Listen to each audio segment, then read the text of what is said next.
Charles Martel is called the Immortal Hammer in Rise of Kingdoms, and I think that nickname is accurate because somehow he just doesn't die. It is 2026 and we are still talking about Charles Martel because he is arguably one of the most relevant, if not the most relevant, gold key commander in Rise of Kingdoms. He has been here since day one, and yet somehow we are still finding some uses for him. So today I'm going to be bringing you my updated Charles Martel guide. But before we jump in, of course, what's going on, guys? Cheers. Oh, there's a cat hair. Now, as you guys know, I am a sponsored partner creator with Rise of Kingdoms, so if you want more Rise of Kingdoms content, drop a thumbs up on the video. It's the best way to support the video and the channel, and consider subscribing down below because a lot of you might think you're sub but you're actually not. Now, the first thing we have to talk about is how do you get Charles Martel in Rise of Kingdoms, because if you are a brand new player, which I'm sure many of you are watching this video, you might not even have him yet. Okay, well, there's a couple of different ways to get Charles Martel. The most common way is going to be in your tavern through the golden chests right here. You can see in the rewards list, Charles Martel can be summoned, meaning you get 10 sculptures, or you can get some number of sculptures from him. This is the most common source of Charles Martel sculptures. However, you also can get him from the expedition. If you come into your expedition metal store, sometimes if you're really lucky, a Charles Martel sculpture will come up in the refresh chances here, and I think it costs 2,500 of these medals, so make sure you always keep some of them on hand just in case a legendary commander shows up here. He's also a reward for the mightiest governor event in brand new kingdoms. Now, once you get to the end game, he unfortunately doesn't show up here, but realistically you don't need him here in the end game, even though he is sometimes used in the end game. We'll talk about that later. Beyond that though, you can find him in the daily special offer here, and that's going to get you a couple of sculptures from him every single day. For you new players out there, he also shows up in the Claim Commanders event. This is a limited one-time event, and you do get unlocks of gold key commanders from the tavern, and it is at random. Unfortunately for me, I got mine on day 17 on my other account, so you guys can let me know in the comments when you get your Charles Martel here. And finally, once you unlock Charles Martel, you can convert your universal legendary commander sculptures into Charles Martel sculptures. I can't show you here because it's expertise, but I will show you with the Pyrus. You just click skills, you click exchange, and you can convert them right here. Now the question is, should you be converting your universal legendaries into Charles Martel in 2026? The answer is absolutely not, except for maybe one scenario, which we'll talk about later in the video. Okay, so now that you know how to get Charles Martel, let's review the skills of this infantry, garrison, and defense commander. Okay, the active skill says for 1000 rage, this commander's troop gains a 30% bonus to all damage dealt for 4 seconds. Really powerful buff right there. And a damage absorbing shield for 4 seconds with a damage factor of 1200. Okay, so that's how much damage factor the shield can absorb, unlike other commanders who have a damage factor that they deal. Okay, shielding is protecting you. Unfortunately, this shield probably will break within 1 or 2 turns, especially in the end game. A 1200 shielding factor is about as good as you think it would be. Think about in the end game, a 1200 damage factor is not very much, right? Same sort of thing here, but the 30% all damage bonus is incredibly good and is definitely relevant even in the end game in some scenarios. The second skill, when you do not have the expertise, gives you up to 15% defense and 15% health. When you do unlock the expertise, it bumps that up to 20% defense and 20% health, and it gives you 20% march speed, which means this commander is super tanky out of the box. I mean, the defense health split here is phenomenal, especially for a gold key commander, and usually we don't see garrison commanders get march speed. So the fact that not only does he get march speed, but he has more march speed than a lot of infantry commanders historically in Rise of Kingdoms, it's kind of insane. Now unfortunately it is locked to the expertise, but still it's very good. The third skill is not very good. It says if this commander is serving as one of your city's garrison commanders, you gain 10% attack and watchtower gains 10% defense. This does not work in flags or forts or passes. This only works in your city, so most of the time this will never do anything. The 10% attack is okay, it's universal as all troop types, so it's nice, but the watchtower defense is useless. The watchtowers die in less than like 5 turns if you're getting hit by a strong enemy, so it's kind of useless. The fourth skill, however, is 30% counterattack damage. This is just a vanilla bonus to counterattack damage, and this is the reason, or one of the main reasons, we still see Martel in garrisons and even in rallies in 2026, which is absolutely wild. Now, being a gold key commander from the tavern, Charles Martel actually also has a museum Relic in Rise of Kingdoms. Now if you don't have the museum yet, don't worry, the museum comes around at the end of the off season before season 3 of KVK. All right, but Charles Martel has one of the most powerful relics in the entire game. Most relics are pretty bad, so it's not saying that much, but take a look at this. A tier 3 relic for Charles Martel gives him 50% attack and 10% health. Okay, so Charles Martel already had 20% health, 20% defense, 20% march speed, so that's already almost on par with the end game meta in 2026. Lots of commanders do have more than that now, but it's not super low. But now he has 30% health, 20% defense, so that's 50%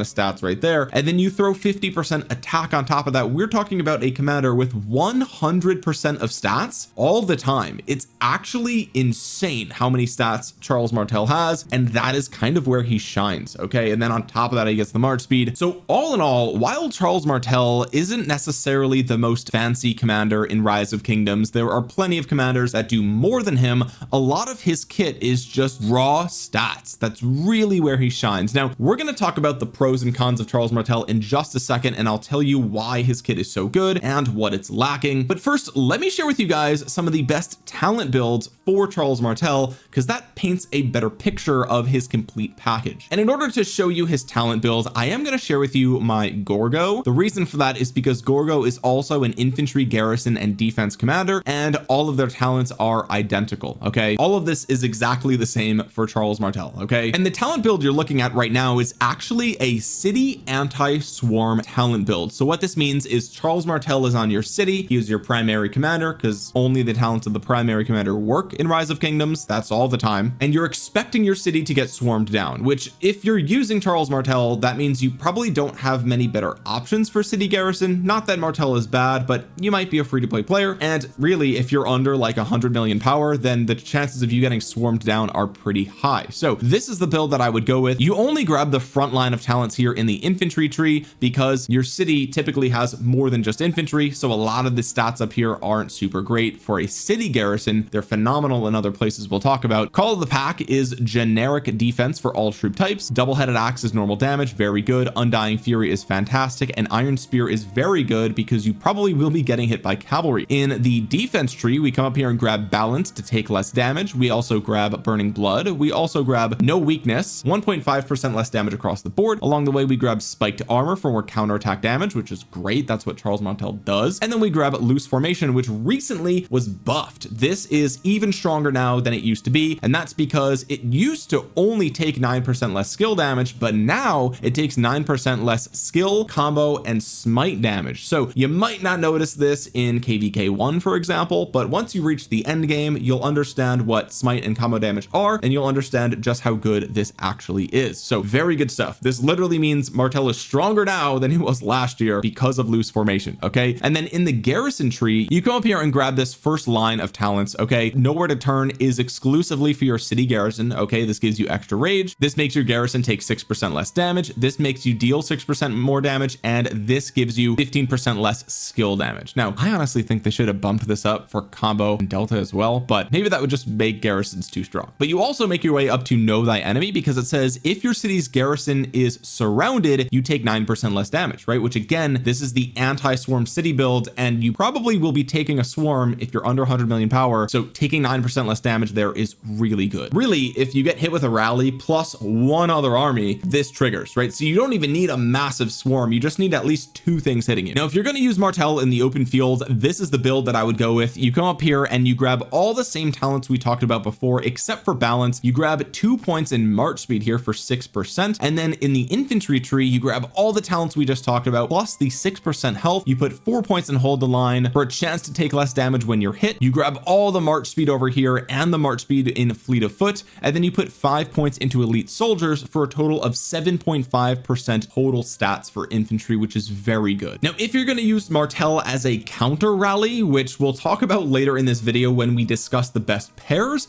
this is a build that you can consider. Now Desperate Elegy is a little bit controversial here. One of the cool things about Desperate Elegy when you're rallying is that there's a good chance you're going to fall below 30% units remaining pretty quick with your Charles Martel, and whenever you launch a basic attack, you're gonna gain 25 rage. So very nice rage engine here. However, if you're launching a counter rally and you expect expect it to be swarmed, which if you're using Martel, that's probably what you're expecting, right? Then Desperate Elegy might not be as good as you think, because if you're getting swarmed, you're already generating so much rage that this might not really move the needle as much as you think, in which case you can ditch these 5 points and put them over in balance, and then you'll have 1 point left over. You just throw it over here in the infantry defense and you're good to go. But in the defense tree, you also grab Testudo Formation because you have a chance to reduce all incoming damage for 1 second. Again, if you're counter rallying, you might expect to be swarmed, and so even though this is only for 1 second, reducing the damage of a swarm by 15% for 1 second is still meaningful, and this doesn't have a listed cooldown either, so keep that in mind.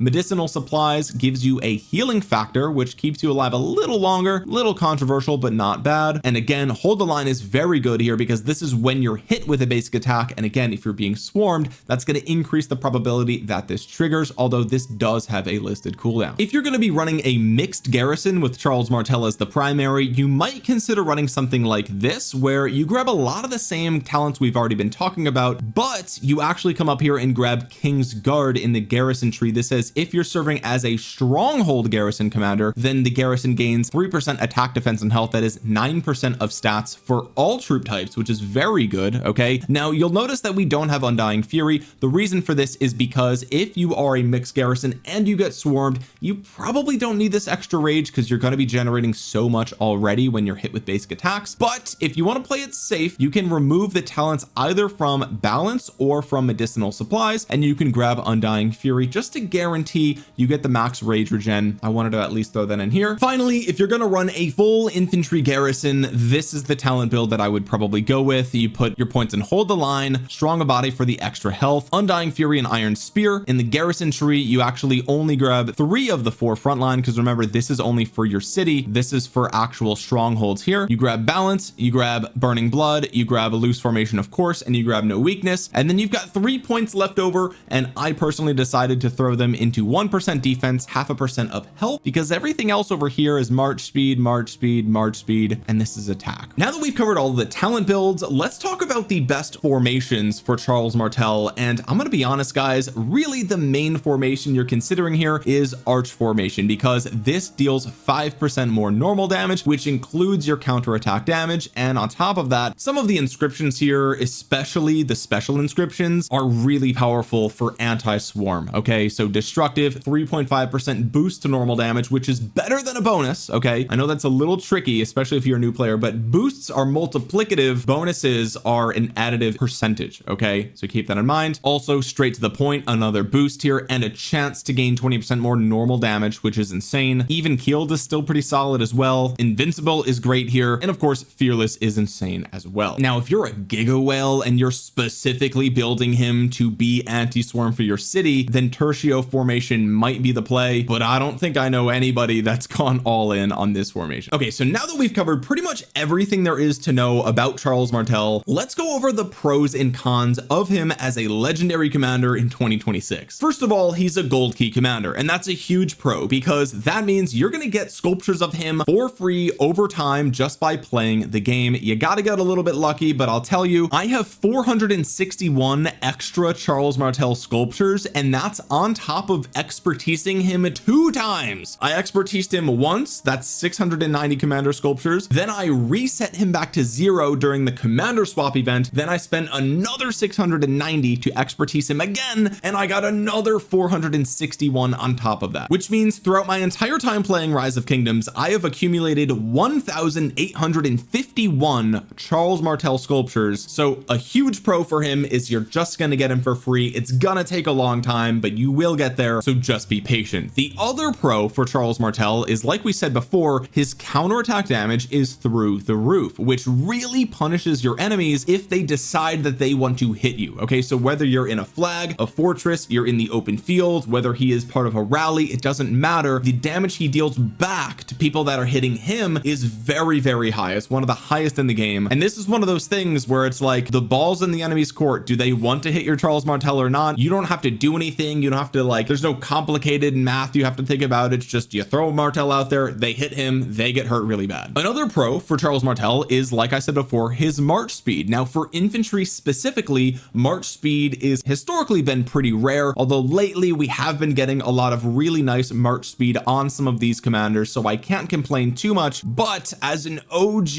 infantry commander, he has 20% march speed. That is fantastic. That still holds up today in the open field, which is amazing for a garrison commander, especially one that's free. Another pro of Martel is that he's just a universal tanky commander. He's going to be great for things like Sunset Canyon and Lost Canyon or Canyon Clash. He's going to be fantastic for events where you need one of your armies to soak up all the damage, so things like the Kurok Ceremony or things like the Golden Kingdom. There's so many events in the game that you really can use Martel for, just to soak up that damage. And finally, the last pro of Martel is that he is an early game KVK1 commander, which means he can be used during the commander swap event. So what that means is you can actually invest in Charles Martel if you want to in 2026, assuming that you will use him to swap with somebody else later down the line, because you definitely do not want to waste universals on him in the end game. But if you can participate in the commander swap event, meaning you're gonna have enough gems or you're gonna get the bundles to do so, then it's safe to invest in Martel in the early game. So he's just a good commander from start to finish. Right when you start the game, you can use him and then swap him away, get that value, and use that value elsewhere moving into KVK 3 and beyond. But there are some cons to Martel. Okay, I've been hyping him up this entire video, but he's not perfect, not by a long shot. And the first con that we have to talk about is that in the open field, he's not super viable after KVK 2. Okay, so going into KVK 3 and then Season of Conquest, he really does not find himself usable in the open field, besides one commander pair, which we will talk about later in the video. Okay, there's going to be timestamps below. You can jump to that if you want to find out now, but there's really only one use for him in the open field, and I say open field in quotes really because it's not kind of actually open field. But besides that, in the end game, he does not find himself in the open field PvP meta. He also does not have any AoE damage. Okay, so a lot of the value from Martel is other people hitting you, but really there's not a way for you to dish out a ton of damage to enemies nearby, right? So that is a huge downside, especially in the end game. You really do want AoE damage in 2026, and that's been the name of the game for years now. He also does not have any instant proc damage, which we see on a lot of commanders, especially in 2026. But even as old as Alexander the Great, for example, he has instant proc damage. We even have commanders like Philip who have instant proc damage as well. Instant proc is really powerful in Rise of Kingdoms because of the hit and run combat that we see in modern fighting. He's lacking that, which is very important. He also does not have a rage engine here. A lot of really powerful commanders have a built-in way to gain more rage, right? Think about commanders like Sun Tzu, who gain rage every time an enemy takes fixed damage. He also has a lower rage requirement. Lots of commanders in Rise of Kingdoms in the end game have a built-in rage engine. Unfortunately, Charles Martel does not. He also doesn't have any AoE buffing or debuffing, right? Like that's huge for the open field meta. He doesn't even have a slowdown, right? Like lots of these stronger commanders have an AoE, health reduction, or Bai Chi has a slowdown, right? Like there's so many different debuffs in the open field these days, and Charles Martel doesn't apply any of them. And he also doesn't help anybody else around them. He doesn't boost the stats or give more bonus stats to anybody nearby. He doesn't provide anybody with shields. He doesn't heal anybody. There's no supportive nature with Charles Martel at all. And finally, the biggest con of Martel, I would say, that a lot of people are going to notice is that the march speed is part of the expertise, right? And so one of the greatest things about Martel is that he's really fast in the open field, but that is only true if he's expertise. So if you have him at 5511, he's super powerful, but he's super slow, right? It's just so hard to get him anywhere. Even at 5515, it's like, man, you get a lot of the value there, but he's still so slow in the field, which is a huge bummer. Okay, so now that we've talked about his entire kit, I've given you all of his pros and cons. Let me finally just set the record straight. Should you get Charles Martel in Rise of Kingdoms in 2026? The answer is absolutely not, unless you're a new player who plans on swapping him during the commander swap event, in which case then go all out. It's fine, use him, enjoy him, and then get rid of him for somebody stronger. Other than that,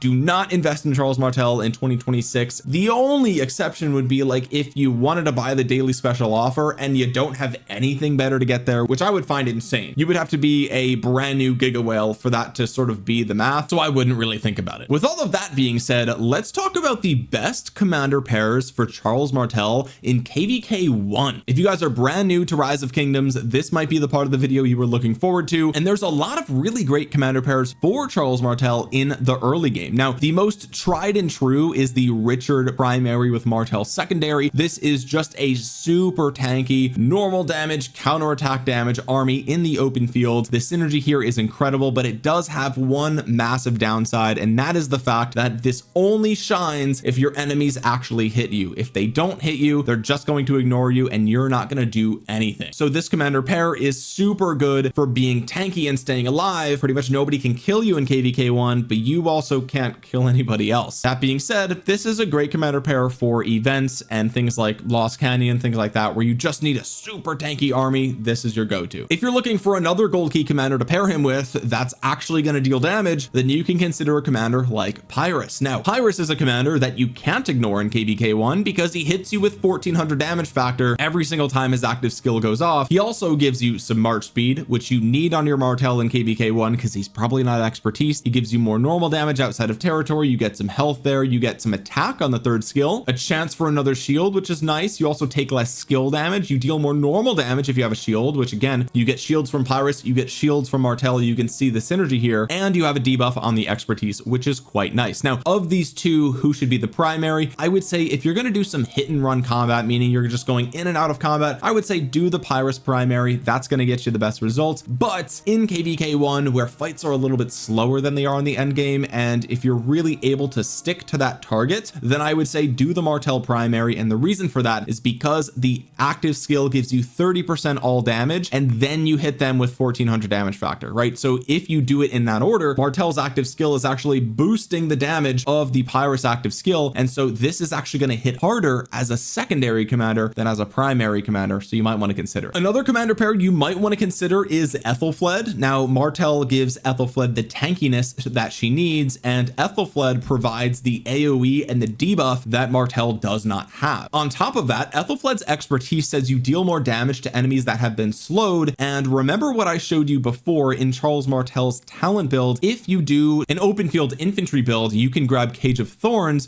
which will reduce the target's march speed by up to 20% for 2 seconds, and during that time your Ethelfled is going to be dealing 20% more damage. Okay, so we really like that. You also can slow enemies with Ethelfled herself, so there is some nice synergy there as well. And then finally, we got to talk about Sun Tzu. Okay, Sun Tzu is an epic commander, so all of you should have him expertise by KvK1, and that means he's going to provide you an AoE with your Martel. He's going to give you a rage engine, which remember we said he does not normally have, so that's really, really nice. We also have a little bit more tankiness here, as if Martel needed more of that. So while not perfectly synergistic with the skill tree and the bonus to skill damage, this is still a great commander pair and a good way to keep your Sun Tzu alive a lot longer. Now, going into KvK2, you have a few more options when it comes to commander pairs. First of all, you can still run him with the Pyrrhus, right? If you invested in Pyrrhus in KvK1, you could still use this in KvK2. Beyond that, of course, we now have Alexander the Great in season 2. I would do Alexander the Great as primary, do a talent build sort of like this, okay? Grab all the march speed here in the infantry tree, of course, grab fight to the death, effortless, martial mastery, and unyielding. Alex is great because he gives you an instant proc. He also debuffs the enemies when he's expertise, and he gives you 30% march speed. So if you don't have an expertise Martel and you don't get that march speed, at least Alex has some. Another choice that you have is Chook, right? Chook is now a season 2 commander, and he just gives you some AoE smite damage. He gives you some march speed and some attack. He also deals more normal damage, right? Which we really like to see. He cleanses your own debuffs, and really, if you wanted to, you could do a Martel primary, Chook secondary. That way, this active skill is even stronger, just like we said with Pyrrhus. All right, with the KvK 1 and 2 commander pairs out of the way, let's talk about the best pairs for Martel in Season of Conquest, and we'll start with the single commander pair you could do in the open field, and that is Liu Che. So you would do a Liu Che primary and a Martel secondary, and you would perform a tactic that people call cheeseburgering, okay? And what cheeseburgering is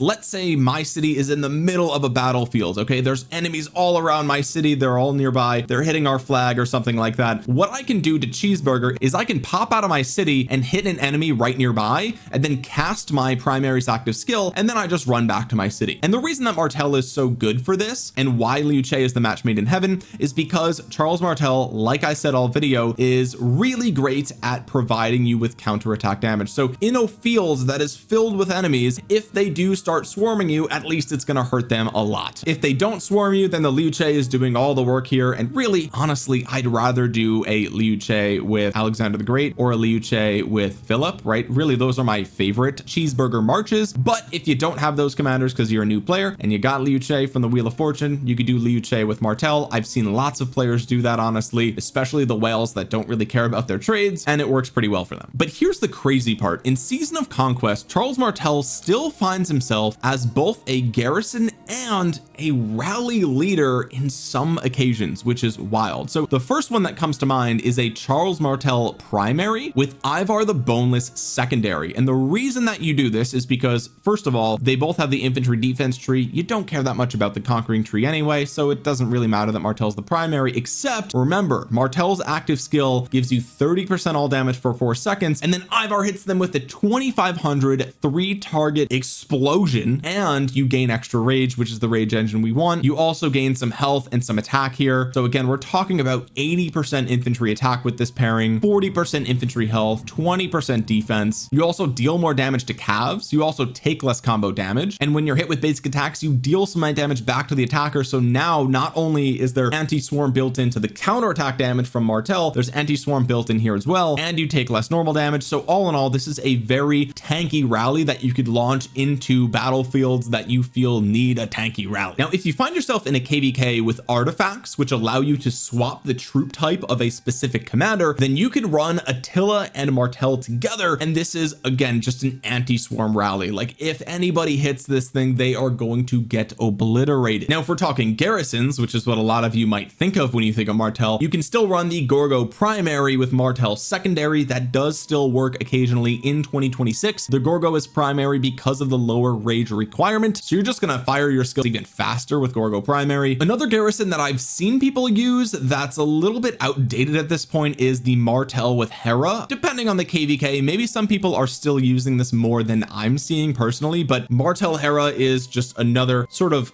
almost universal garrison. It can be mixed troop type, lots of counterattack damage here. You have a little bit of AoE here, an extra shield. This is actually a mighty shield, so it stacks on top of shields, but this one has been around for a while. Again, if you're in an artifact KVK, you may find yourself in a situation where you might consider running something like a Choi Young with a Martel. So again, you would move Martel over to archers, and unfortunately this isn't like a big damage garrison, but it is a ton of counterattack damage. It really punishes the enemy for trying to swarm this thing down. So think of like Kingsland, for example. And the final commander pair that we have to talk about is actually Hayam Waruk. Now, this commander pair that we're talking about in this video is purely speculative. Okay, so don't go all in on this just yet. Wait for testing for Hayam Waruk to come out. Of course, I am recording this video early because I am going on vacation, but I wanted to at least bring this to people's attention. If you put Hayam Waruk as a secondary to Martel in a KVK where you can change the troop type of Hayam Waruk to infantry, consider this. You have Martel primary give you 30% all damage, then you deal 2500 damage to the target and reduce their attack. You'll take 10% less smite damage. Your shield's going to be a little stronger here, which isn't too bad, not much, but also for every 2 instances of basic attacks or counterattack damage dealt, you immediately deal direct damage to the target troop or attacker with a damage factor of 200. You can do this 6 times per second, so this is a very anti-swarm skill here, and the expertise is super anti-swarm with the counterattack damage. When inflicted with a control effect, this commander's troop negates the effect and deals 50% more counterattack damage for 3 seconds. So again, with Martel, that would be 80% total counterattack damage every time that this is occurring. Totally insane. I really want to see people try this, although again, I am not telling you that this is going to be busted. Okay, I'm just speculating at this point. Maybe this could possibly be a niche use for Martel in artifact KVKs. We'll have to wait and see, but I would feel bad at least not mentioning it here because it could be something. So at the end of the day, Charles Martel is still surprisingly somewhat relevant in 2026 in Rise of Kingdoms. Maybe not as much as he used to be, but he's still here. He's still hanging with the end game meta, which is really impressive for a gold key commander. But guys, let me know what you think about Martel in the comment section below, and if you made it this far into the video, consider dropping a thumbs up on it. It really does help out the channel a ton. It helps get this video out into the YouTube algorithm so other Rise of Kingdoms players might see it. While you're down there, consider subscribing to the channel and clicking the bell to be notified the next time I upload a Rise of Kingdoms video. You guys might think you're subbed because you've seen a ton of my videos, but you're actually not. But with that being said, guys, thank you so much for watching. This has been Omniarch. I'll talk to you guys again soon. Peace.